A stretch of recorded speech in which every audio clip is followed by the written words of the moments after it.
ও আমার প্রিয় ভাইয়েরা, শিখার পরে আমি নিজেও এই আমল করেছি।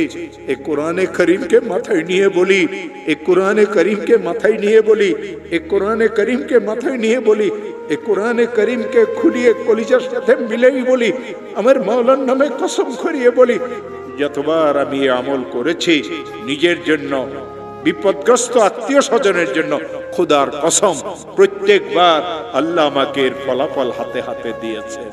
পাক ভারত উপমহাদেশে একজন বহুত বড় আলিম আসছিলেন, হযরত মুজাদ্দিদ আলফে সানি শেখ আহমদ সরহান্দি তার নাম ছিল।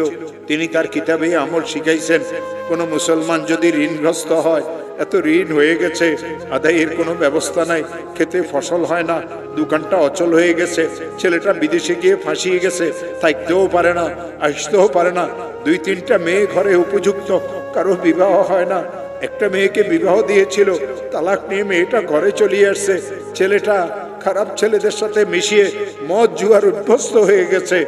এই লোকটার পেরেশানির কোনো শেষ নাই, অনেক মামলা মোকদ্দমা তো সে ফাঁসিয়ে গেছে। হযরত মুজাদ্দিদ আলফে সানি বলেন, কঠিন থেকে কঠিন বিপদগ্রস্ত মুসলমান যদি ইশারের নামাজের পরে তাসবিহ হাতে নিয়ে যেই দরুদ শরীফ পড়তে জানে, 100 বার দরুদ শরীফ পড়বে। আল্লাহুম্মা সাল্লি আলা সাইয়্যিদিনা মুহাম্মদ, আল্লাহুম্মা সাল্লি আলা সাইয়্যিদিনা মুহাম্মদ, আল্লাহুম্মা সাল্লি আলা সাইয়্যিদিনা মুহাম্মদ। আর 499 বার পড়বে লা হাওলা ওয়ালা কুওয়াতা ইল্লা বিল্লাহ। একবার পড়বে লা হাওলা ওয়ালা কুওয়াতা ইল্লা বিল্লাহিল আলিয়্যিল আযীম। আবার 100 বার দরুদ শরীফ পড়বে, হাত পাতিয়ে বলবে, আল্লাহ আমি তো মামলা মোকদ্দমায় ফেসে গেছি। হাত পাতিয়ে বলবে, আল্লাহ আমার মেয়েগুলির তো বিবাহ হচ্ছে না। হাত পাতিয়ে বলবে, আল্লাহ আমার একটা মেয়ে তালাক নিয়ে ঘরে চলে এসেছে। হাত পাতিয়ে বলবে, আল্লাহ আমি মামলা মোকদ্দমাতে ফাঁসিয়ে গেছি। হাত পাতিয়ে বলবে, আল্লাহ আমার খেতে ফসল হয় না। হাত পাতিয়ে বলবে, আল্লাহ আমার ব্যবসাটা অচল হয়ে গেছে। হাত পাতিয়ে বলবে, আল্লাহ আমি সন্ত্রাসীদের দ্বারা কবলিত।